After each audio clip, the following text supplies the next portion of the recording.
this is Kevin Burke of Rachel's Vineyard. Welcome to Oceans of Mercy. What a treat we have for you today, friends. I want you to meet an amazing couple, Deacon Frank and Loraine Gariboldi. Their marriage has been a very fertile and fruitful font of blessing to not only their large and growing family, but to women and men facing unplanned pregnancy, those who are hurting after making the tragic decision to abort their preborn child. And in many other ministries, they've really been touching God's people with the love, mercy, and healing of Jesus and of his church. Deacon Frank and Loraine, welcome to Oceans of Mercy. Thank you, Kevin. Thank you, Kevin. Good to be here. I thought we could start. We have so much that I want to talk to you about, but one of the things that would be a joy to kind of hear about is how did you both meet, and how did that lead you to I am Long so Island glad Center? you asked that question. Who's going to answer? After you. Okay. I had been working in a pregnancy care center for a while, and I was asked to speak to a group at a Knights of Columbus. They had a group of a pro-life night, and they had a number of speakers. So I went and I spoke about the work of the Life Center, and a man got up and he spoke about Project Rachel, the healing ministry within the Catholic Church for men and women who've had an abortion. And I said, wow, we need to get that program in the Pregnancy Care Center because so many of the women who come to us have been injured by their abortion decision. And so after all the speakers were done, I went up to this man and I said, can I have your name and number? And because I think we need this program at the Life Center.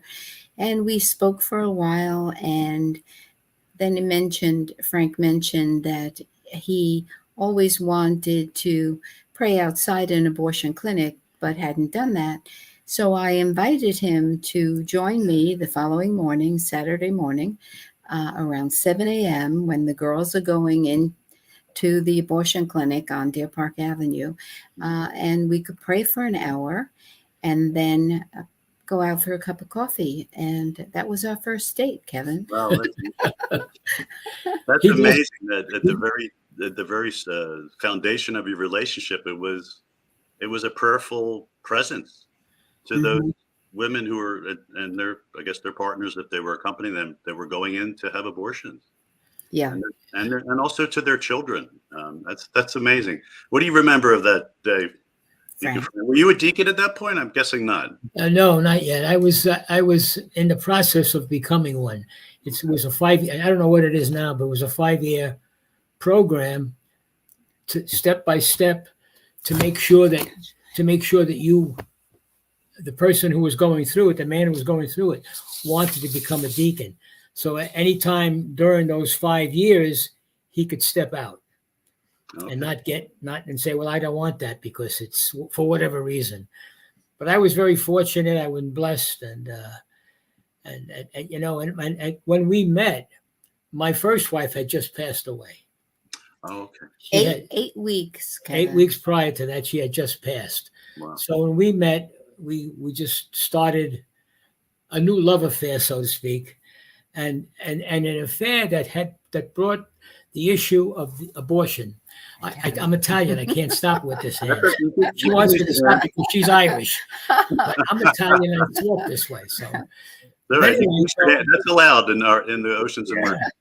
So it's just been a blessing right along, and she's got this gift. I always say she bleeds Life Center because it's so much part of her. You can't go more than a day without speaking about the Life Center and what the issues are, et cetera, et cetera. So she's just been a gift to the center. It's been a gift. That's a great segue, because I know you've been involved with the Life Center for 26 years. You were executive director for 19 years, right, Loraine? Yeah. I'm actually go back to 1986. I was a volunteer for the first 6 years, and then we were a volunteer organization for the first 6 years, and I was working for Chase at the time, and I took an early buyout package, and they offered me the first position in 1992, and I've been there ever since. You must have, I would imagine you brought a lot of gifts from your experience in the business world. And then Well, it is funny. I thought it amazing that the same ethics that I had working for Chase, I brought to the Life Center. I was in the office every day at 9 a.m., never left before 5. It just became a part of who I was. And fortunate that was around the time, 1992, when Frank and I got married, and because he was able to support us on my salary, so to speak, I was able to join the organization as a full-time executive director. It seemed like it seemed like everything clicked at that time for her to do what she was doing, for me to do what I was doing as a deacon. My business started to grow. So everything just seemed to click in, like God was saying, go, everything's fine. Just keep going. Just keep, and that's basically what we did. And especially her, where she was involved on a daily basis at the Life Center and coming home, telling me the stories. And then we did weekend retreats. And it was just a blessing all the way around. Yes. Why don't you tell her, because some of the folks listening and viewing this may not be familiar with the work of Life Center, and could you share a little bit of what kind of services you provided? If you want to share a story from that time, feel free as well. The Life Center is a pregnancy care center, of which there are almost more pregnancy care centers in this country than there are abortion sites, by many today. And so any woman faced with an unplanned pregnancy can just Google pregnancy care center nearby, and they will put her in touch with a pregnancy center that'll help her. And what do? We help her with whatever her needs are, whether it's a job, whether it's a free pregnancy test kit, a free sonogram. If she needs housing, there is actually nothing that she could need that we have not provided. We had one woman, I'll get a little short story, one woman who wanted an abortion because she had no medical insurance. And I said to her, well, you can apply for Medicaid. And she said, no. She said, I have a job. I've been denied Medicaid because I earned too much money, but I just bought a house. I put down every penny I had. I couldn't afford to buy a bottle of prenatal vitamins. So I said to her, if I can get you help, medical, will you carry this baby to term? And she said, yes, I would. And so in those years, Cardinal O'Connor was very verbal about the fact that if any woman feels she has to have an abortion because of financial needs or medical needs, just call. So I called Cardinal O'Connor and I said, I have this. I didn't get that far. I got to his assistant and I explained the story. He said, have her call. And she did. And they took care of her medical. Beautiful. And she was earning over the eligibility guideline for Medicaid, which was at that time $30,000. Yeah. So, wow. I will tell you that Frank had his own business, but there were many times a couple would come in and one couple said to us, I have to have an abortion because my husband just lost his job. Frank's company hired that man. Wow. So that I can say to you, even girls who come in to us who say, I have no job. One girl came in and I said, well, do you have a high school diploma? Yes, I do. Okay. Our bank, my neighboring bank, is hiring tellers. All they require is a high school diploma. I made an appointment for her. She went there and she got the job. So we're there to help a woman with whatever her needs are. And pro-lifers are just so anxious to help a woman in need, they'll do anything.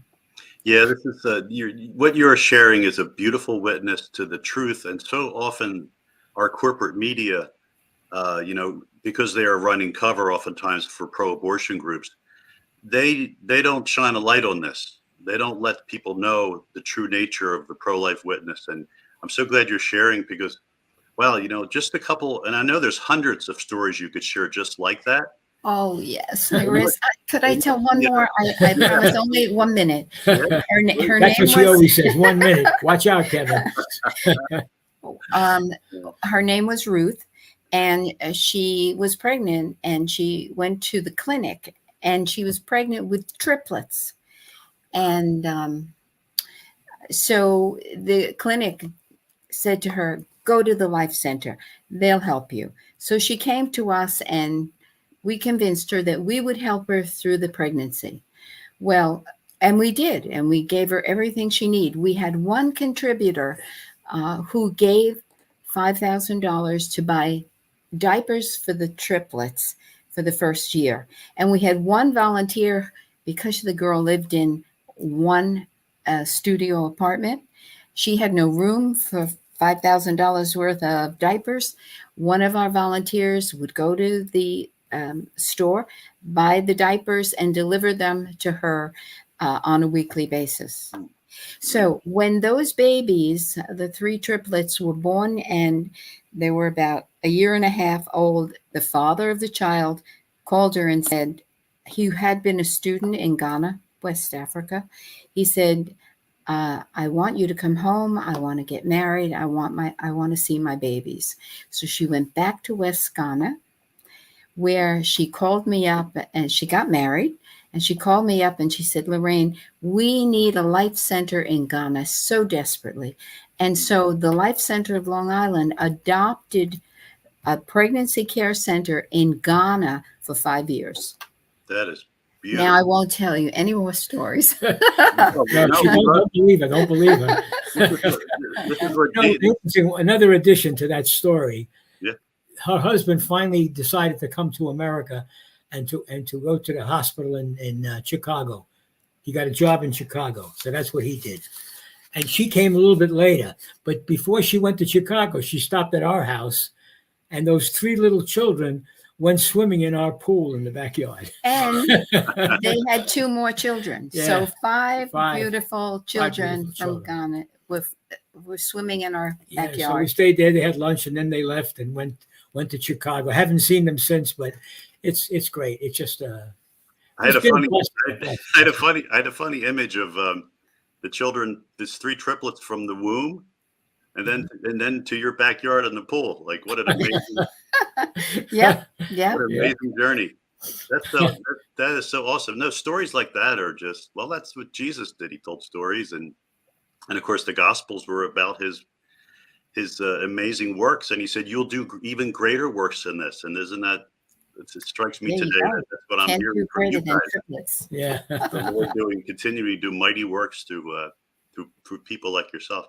You know what's amazing, Deacon Frank and Loraine, is that so you're involved in this this beautiful ministry to women and families facing unplanned pregnancy, and at the same time, at some point, you got involved with outreach to women and men who have made the tragic decision to have an abortion. Could you share a little bit of how you got involved with Rachel's Vineyard, and what was it like having been involved? I'm asking you so many things, but I was being involved in both parts of that, with the unplanned pregnancy and helping women, and then later dealing with the regret and pain of those who made the tragic decision to abort.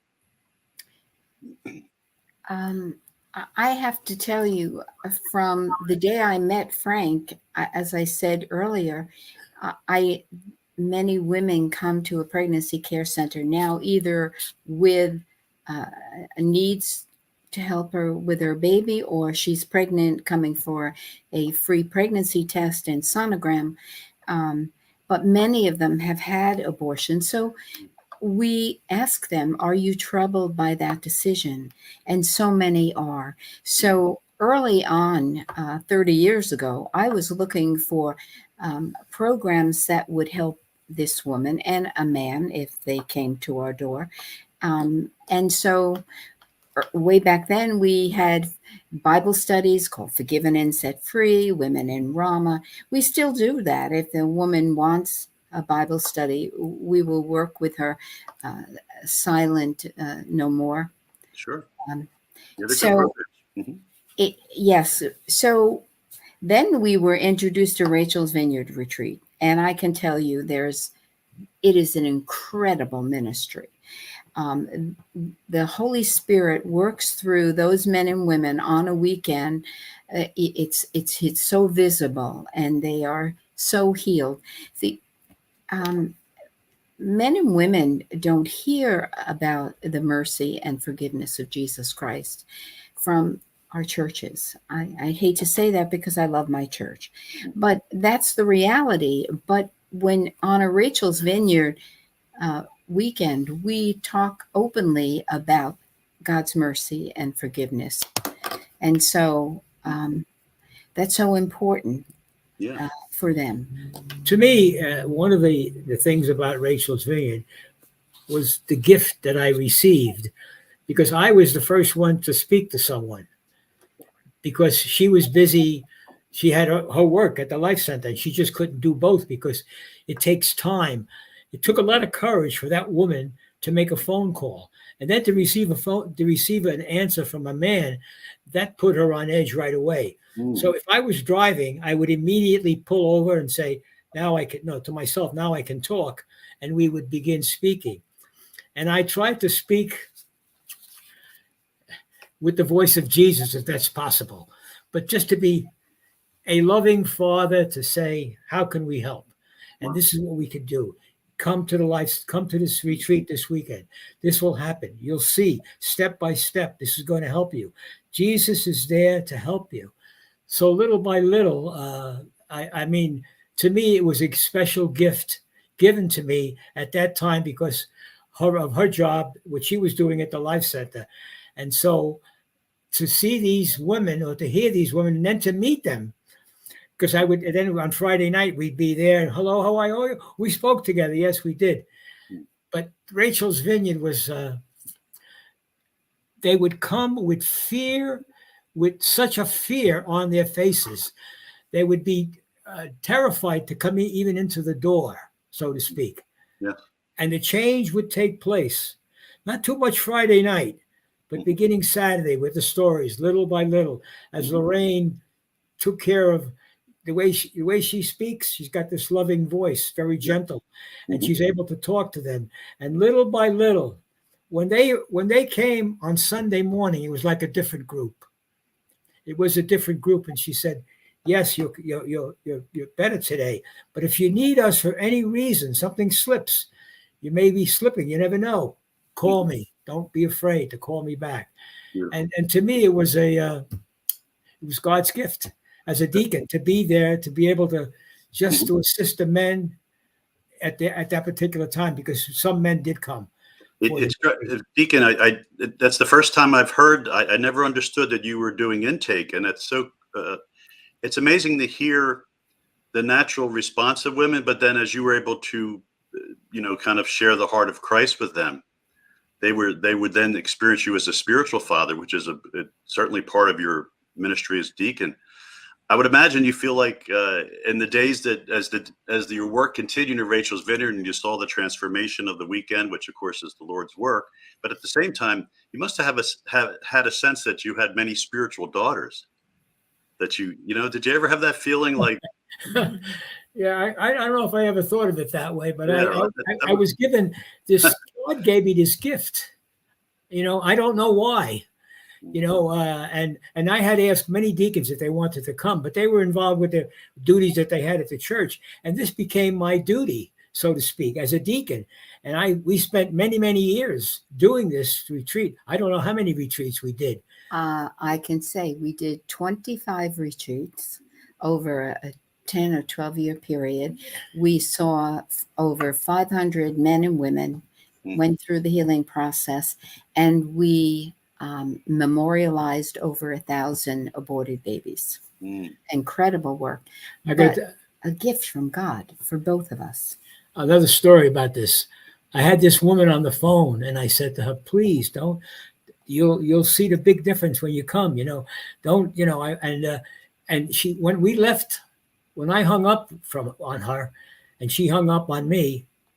I wasn't sure whether she was coming, and I knew her name, and now we're waiting.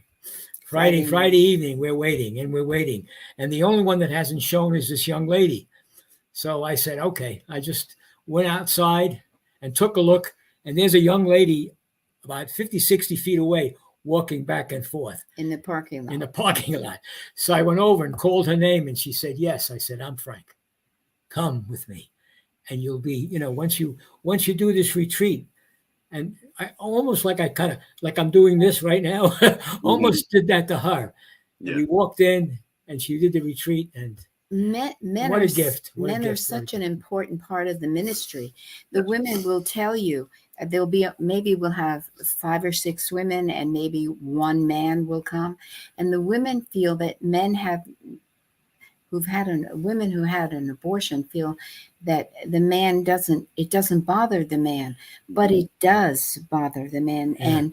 And having a man present to know that there are some good men in the world, they do feel grief, they do grieve the loss of their child, makes a big difference to a woman who's gone through the experience. That's a really good point, because as you guys well know, many of the women have experienced, some abuse, some hurt, some abandonment, rejection, perhaps starting in their own families with their own dads, and then extending out in some of the relationships, and certainly in the abortion experience, that's very common. So you raise a really important point, Loraine, that the experience of men on the retreat can really, as they open up and go through the healing process, it really can be an additional kind of healing of the wounds of abortion, right? Yeah. Deacon Frank and Loraine as well. As you saw men go through the process as well, did you note anything strike you as some things that are unique to men in their abortion experience, and they kind of get to the same place as they go through the process? But any thoughts on that? Well, I found that the men are just, Kevin, you know who we are. We're like this. I'm right. That's I don't know why we are that way, but sometimes we get that way. And the men would come, and they would not only give their story, but then be able to listen to the others, the women giving their story. So it was a combination. I thought it was a combination of 2 things: them plus listening, and being able, and the presence of Jesus starts Friday evening, and it doesn't end until they leave. And you can see them grow little by little until Sunday morning, when they come down like different people. Yeah. You can see the work that Jesus has done over this weekend. We're just there to say, we pushed them gently this way or gently that way. But that's all we do. That's all we're asked to do. Yeah, right now, that's what we're asked to do. Jesus does his work. Yeah, that's exactly what he does. Absolutely. I think of I was recently watching The Chosen. I don't know if you guys had a chance to see that. Not yet, but we will. It's a beautiful, beautiful series. And in one of the episodes of The Chosen, they have the scene where they lower the paralytic through the roof of Peter's, I think it's either Peter's home or Peter's mother-in-law, I forget. But it's a thatched roof, and they're opening up the roof and lowering down. And as you have been talking, that's the image I had, is that of Rachel's Vineyard is kind of partly what we help facilitate for the Lord, is bringing them to have that encounter with Jesus on the retreat. And just for the viewers to understand who may not be familiar with Rachel's Vineyard, there's something called living scripture exercises. Yeah. And in these meditations, the participants enter into the story. It might be the woman caught in adultery. It could be, what are some of the other ones? There's the resurrection of Lazarus. So, and you enter into the story, and you go through a meditation with beautiful music, and not only on an emotional level, but because it's really an anointed program, the Lord is really present, as you guys have already attested to. And so they're encountering They're encountering Jesus in the love of the people serving them. They're encountering in living scripture. And then, of course, in the Catholic retreat, they're encountering Jesus in the Eucharist and in the sacraments of confession. I just want to say one thing. The men who come on the retreat, they have no clue how that woman has suffered as a result of an abortion decision. Yeah. I remember one weekend we had a new psychologist, and on Saturday morning, he said to me, my wife and I had an abortion when we were in college, and my wife doesn't feel like these women. I said, really? Have you discussed it with her? He said, no, but I'm going to go home tonight and I'm going to ask her if she ever thinks about the abortion that we had 25 years ago. So Sunday morning he comes in, he says to me, I have to tell you, I asked my wife, do you ever think about the baby? And she said, every day of my life. Wow. Every day of my life. And he had no clue how she was suffering.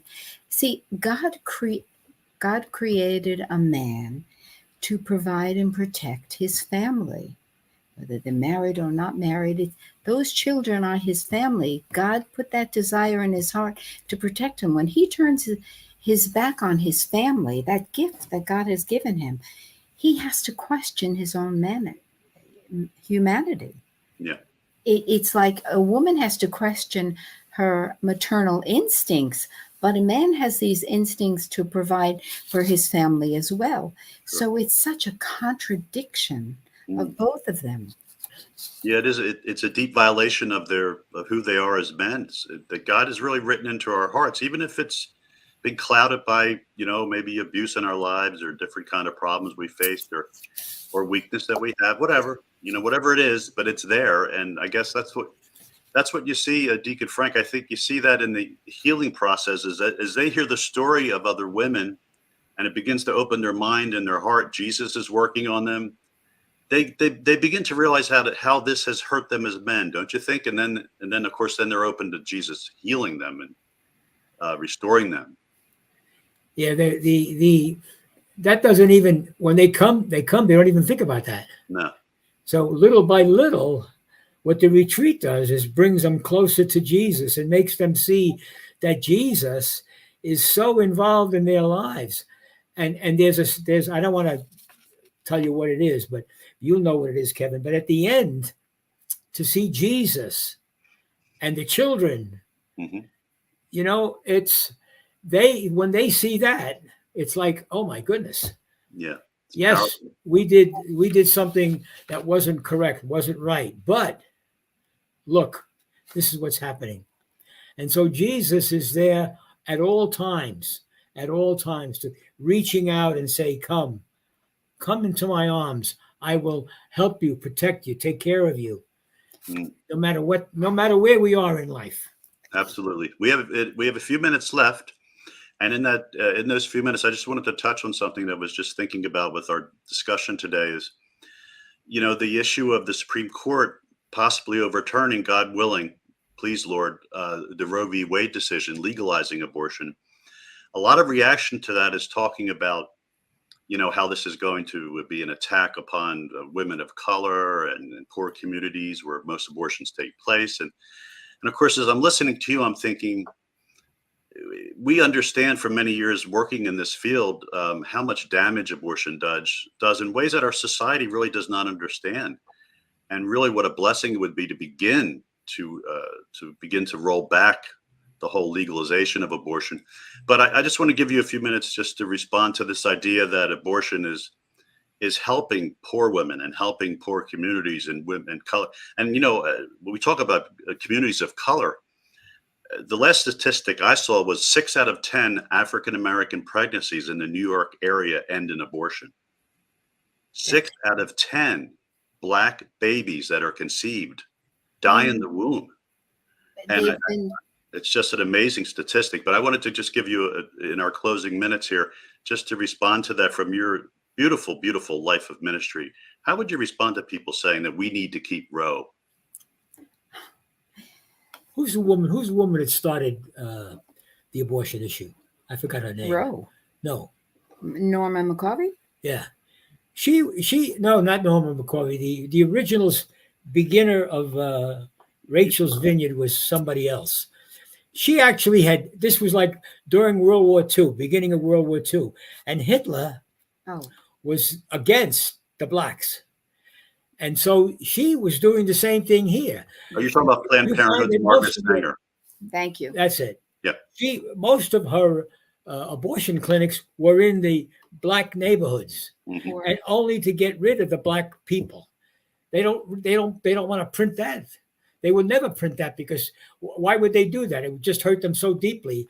And yet the black people say, well, I just, to me, it's evil, and evil has to be condemned and watched very carefully, because sometimes evil comes out as sweetness, and it isn't. It's very true. Evil that condemns. It's just it's a very good point, Deacon Frank. That was used by eugenics. The initial eugenics by Hitler was sold as a compassionate way to respond to people with disabilities and various kinds of challenges they were facing, that led to them euthanizing, and eventually led to the Holocaust. So we know that opening the door and assuming the providence of God over human life just opens the door to hell, because that's not our providence. That's the providence of the Creator. Right. So we have to respect that. Loraine, I want to just give you an opportunity to respond in our time.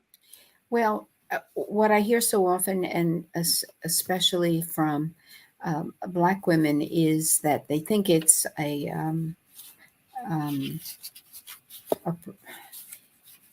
it's safe, it's legal, it's no big deal, and they buy the lie. It's a lie. It is a big deal, and they come to learn that to be the truth. On a weekend, I like to say and tell them, Christ died on the cross for all of our sin, the sin of abortion included. All that he asks is that we come to him repentant and sorry, and he wipes away that sin. Kevin, they don't hear that anywhere. Nobody's telling them about God's mercy and his forgiveness. And so they hear it on a weekend, and they can take that promise and go home. Beautiful. Well, it's been such a joy, such a blessing. You've been such a blessing, not only to the pro-life community, to women and men and families that have been facing unplanned pregnancy. You've been a blessing to many years to the ministry of Rachel's Vineyard and healing after abortion. I didn't even mention you have 7 children and 26 grandchildren. Is that right? Yeah. What about our great-grands? And 31 great-grands. Don't forget those. And great-grandchildren. So you have to know we're a pro-life family. you are a pro-life, a beautiful pro-life family, and a beautiful pro-life couple. And I want to just thank you and honor you today and I'm so grateful you were able to be on Oceans of Mercy. Thanks, Deacon Frank. Thank you. Thank you very much. Thank you so much, Kevin. It's been a gift for us. Yes. Well, dear friends, let's not let this message just stay here between us. As Loraine mentioned, this message needs to get out in our churches. Share this. There'll be a link to this video. Share this video with the Respect Life folks in your parish. Share it with your priest. Know that Deacon Frank and Loraine, you'll see information on their life center and how to contact them. They're available to speak with you. I'm available to also speak in your parish. We can arrange women or men who have had abortions to come to your parish and give a post-communion talk. It'll be not a political message. It'll be a message of healing. So keep that in mind. Also, keep in mind that if you know anyone who has been injured by abortion in any way or participated in any way in an abortion decision or procedure, they can go to abortionforgiveness.com, and they're going to find help right there in their area. Well, God bless you, friends, and thanks again for being with us on Oceans of Mercy.